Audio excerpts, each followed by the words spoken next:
Bom, eu vou tecer com vocês as últimas considerações a respeito da Palavra de Deus, terminando esse estudo enfático. Como eu estava dizendo, né, o céu, eu estava falando da Nova Jerusalém que se destacava do céu, que é a Nova Jerusalém, que Deus está. E Pai, Filho e Espírito Santo habitam lá, que João viu os 24 anciões, viu os querubins, viu raio, trovões e relâmpagos, né? Viu aquela glória toda. Essa Jerusalém ela tem medida, ela tem 2.220 metros de comprimento, de largura e de altura, né? É um cubo, a cidade é um cubo. E ela desce do céu, ela vem vindo do céu, como eu estava falando, e ela vai pairar sobre a Nova Jerusalém durante o ano das durante os 7 anos da grande tribulação, que o anticristo vai reinar sobre a terra, né? E isso vai ser a 70ª semana de Daniel, que na Bíblia fala como a 70ª semana de Daniel, né? E significa o quê? Que até Jesus nascer, Daniel, desde o exílio, que Daniel tinha sido levado para a Babilônia, ele tinha profetizado que haveria 70 semanas de grande tribulação para o povo de Deus. E houve 69 semanas de grande tribulação de fato para o povo judeu, que era o povo de Deus na época. Mas só que Deus deixou a 70ª semana, que serão esses 7 últimos anos, para o povo de Deus, já não judeus, mas para o povo de Deus, igreja, para o povo como um todo, né? Porque a intenção de Deus, os mistérios que estavam ocultos desde os séculos, que o apóstolo Paulo fala, séculos e séculos ocultos, esses mistérios de Deus, era de salvar a humanidade inteira. Não é Israel, ele só usou Israel. Israel só foi um receptáculo, como eu disse, para Jesus vir, né? Israel significa noiva no Apocalipse, e foi um receptáculo para que Jesus viesse e salvasse o mundo inteiro, né? Quando fala naquela passagem, Jesus diz: vim para o que eram os meus não me receberam, portanto todos aqueles que me receber, me adorar, têm o direito de ganhar a salvação e serão chamados meu filho, e eu serei vosso Deus. Eu serei vossos filhos, eu serei vosso pai, né? Eu serei vosso Deus, tal, fala, né? Então é assim que acontece. Já era plano de Deus, né? E assim como no começo da Bíblia, Deus, lá quando o povo de Israel estava exilado lá no Egito, Deus endureceu o coração de Faraó, né? Se a Bíblia é enfática em falar que Deus endureceu o coração de Faraó, endureceu o coração de Faraó por muitas vezes, né? Da mesma forma ele endureceu o coração dos judeus, porque se ele não endurecesse o coração dos judeus, o plano que estava oculto através dos séculos, através de muitos séculos, que é o plano da salvação para toda a humanidade, esse plano seria colocado em xeque. Então ele teve que endurecer o coração dos judeus, e os judeus o mataram, né? Os judeus o mataram, e ele tinha que verter o sangue na cruz dele, porque ele veio para esse propósito, tinha que acontecer. Ele tinha que fazer isso.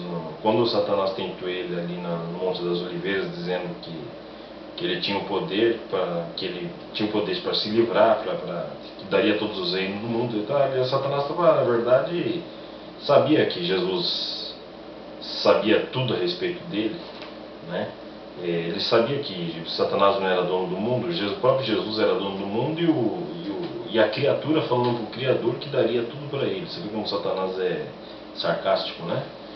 E ele dizendo ali para Deus que Jesus podia se safar daquilo ali, que Jesus usou até a boca de Pedro, falando que Jesus, não, isso nunca vai te acontecer, o Senhor nunca vai morrer. Jesus repreendeu Pedro, falou: sai daqui, para trás de mim, Satanás, porque não era Pedro que estava falando, era o diabo falando na boca de Pedro e dizendo que aquilo não ia acontecer, mas tinha que acontecer. Jesus tinha que morrer, e morreu e sofreu muito, né? Sofreu muito para salvar nossas vidas, a vida tanto dos judeus como dos gregos, que Deus não faz distinção de judeu e grego, para ele é tudo a mesma coisa. Judeu, grego, para ele é tudo a mesma coisa.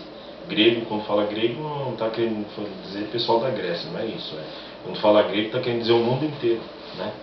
É porque os hebreus naquela época conheciam, eles não tinham contato com o mundo lá fora muito assim, na época de Jesus, então eles conheciam os que mais iam a Israel ali, eram os gregos, né?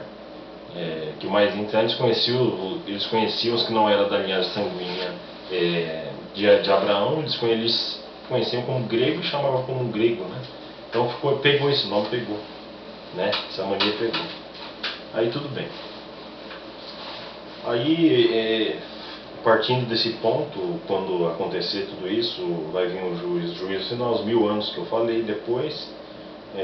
Depois dos 1000 anos, aí você pergunta o que vai acontecer depois dos 1000 anos. Aí que vai acontecer? Jesus vai governar a terra por 1000 anos e vai mostrar como é que se governa a terra, né?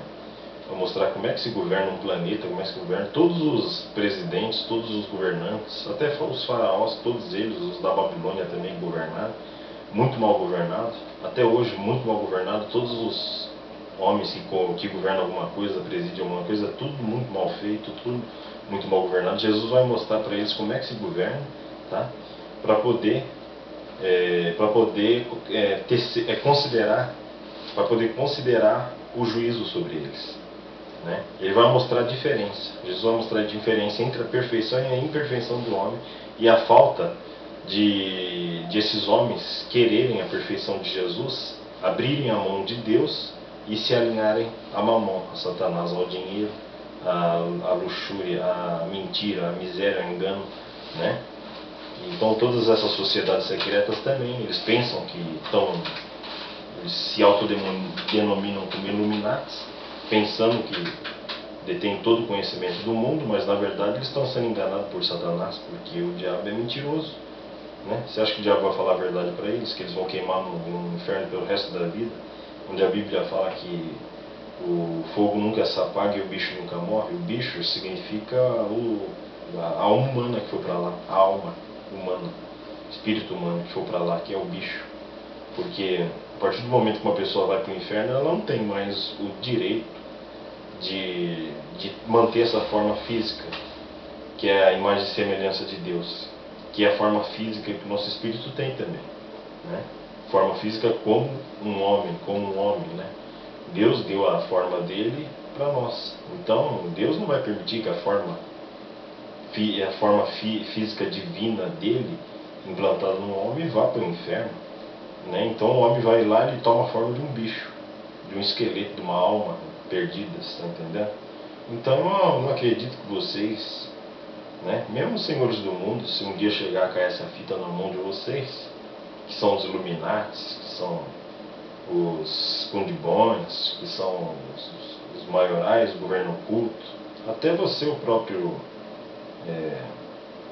anticristo, se ouvir isso, saiba que você vai para o inferno, né? Você vai para o inferno se você não se arrepender, se você não, né? E eu falo mais assim para os que estão em volta do anticristo, porque o anticristo já é do diabo mesmo, ele não vai aceitar, né?